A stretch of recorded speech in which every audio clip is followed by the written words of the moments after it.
Have you ever noticed how the letter K shows up everywhere when numbers get big? You see it all over social media when someone has 10K followers. You see it in salaries when someone earns 50K a year. Even in video games and online marketplaces, prices might appear as 5K coins or 20K gold. But if you stop and think about it, it's actually a little strange. The word thousand doesn't even start with the letter K. So where did this abbreviation come from? Why didn't we use T instead? And how did a single letter become one of the most widely recognized shortcuts for numbers in the world?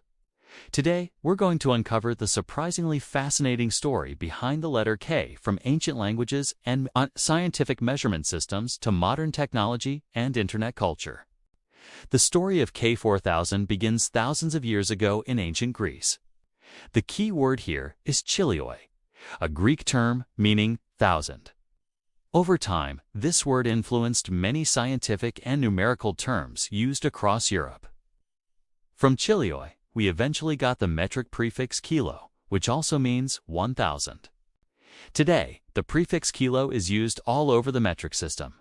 For example, 1 kilogram equals 1,000 grams, 1 kilometer equals 1,000 meters, 1 kilowatt equals 1,000 watts. The metric system was developed to create a universal and logical way of measuring things. And prefixes like kilo helped keep everything consistent. When scientists and engineers started abbreviating these terms, K became the natural shorthand for kilo and therefore for 1,000. So in many ways, the K you see today traces its roots all the way back to ancient Greek mathematics and language. The widespread use of K really took off with the adoption of the metric system in the late 18th and 19th centuries. This measurement system was designed to simplify calculations by organizing units in powers of 10. Under this system, prefixes like kilo, mega, and milli were introduced. Among them, kilo represented 1,000, and the lowercase k became the official symbol used in scientific notation. For example, 1 kilometer equals 1,000 meters. 5 kilograms equals 5,000 grams. Scientists, engineers, and mathematicians began using this shorthand regularly in textbooks, calculations, and technical documents. Over time, this habit spread beyond science and into everyday life.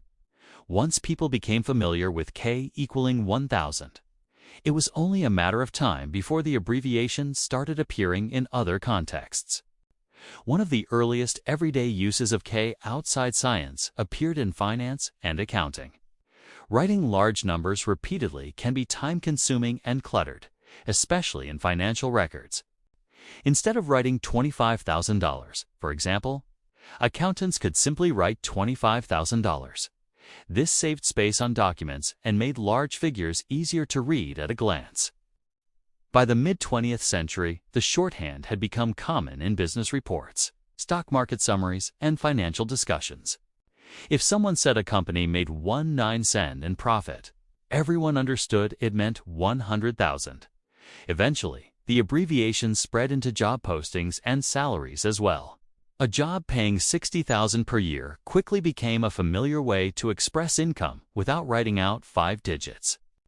When computers began entering everyday life in the late 20th century, the letter K gained an entirely new role. Early computer engineers needed convenient ways to describe memory sizes, because computers operate using binary numbers. Memory sizes often came close to powers of 1024, which is very close to 1,000. So engineers started using K to represent approximately 1,000 units of data. For example, 1 kilobyte roughly equals 1,024 bytes, although this is slightly different from the exact metric meaning of 1,000. The letter K was already widely understood as representing a thousand-ish amount, so the notation stuck. As computers became more common, people began seeing KB, MB, and GB everywhere, from storage devices to internet speeds. This further reinforced the association between K and large numbers. Fast forward to today, and K has become part of everyday internet language. Social media platforms frequently use it to shorten follower counts and view numbers. Instead of showing 12,400 followers, a profile might simply display 12.4 thousand. This makes large numbers easier to read on small screens. The same shorthand appears on video platforms, mobile games, and online marketplaces. A video might have 250K views. A post might receive 3K likes, and a digital item might cost 15K coins. Because people encounter this notation constantly online, even younger users who have never studied the metric system quickly learn that K means thousand. In a way, the internet helped transform what was once a scientific abbreviation into a global digital language. You might wonder why we don't simply use the letter T for thousand, since the word starts with that letter. The main reason is consistency with the metric system. Because kilo already represented 1,000 in scientific measurements. K had an established meaning long before the internet or modern finance adopted it. Using T would also create confusion. For example, T is often used to represent ton, Tesla, or trillion in different contexts. Sticking with K kept things simple and aligned with existing measurement conventions. So, while T might seem more intuitive at first glance, K had history, international recognition, and scientific backing on its side. What looks like a simple letter actually carries a surprisingly long history. The K used to represent 1,000 traces its origins back to ancient Greek language was formalized through the metric system, adopted by scientists and accountants, and eventually embraced by the digital world. Today, whether you're talking about 10K followers, 50K salaries, or 4K video resolution, that single letter quietly stands in for 1,000 of something. It's a perfect example of how language, science, and technology often blend together over time. A tiny abbreviation that started with ancient mathematicians eventually became part of everyday communication across the entire world. And now, the next time you see K next to a number online, you'll know there's more history behind it than just a convenient shortcut. Thank you for watching.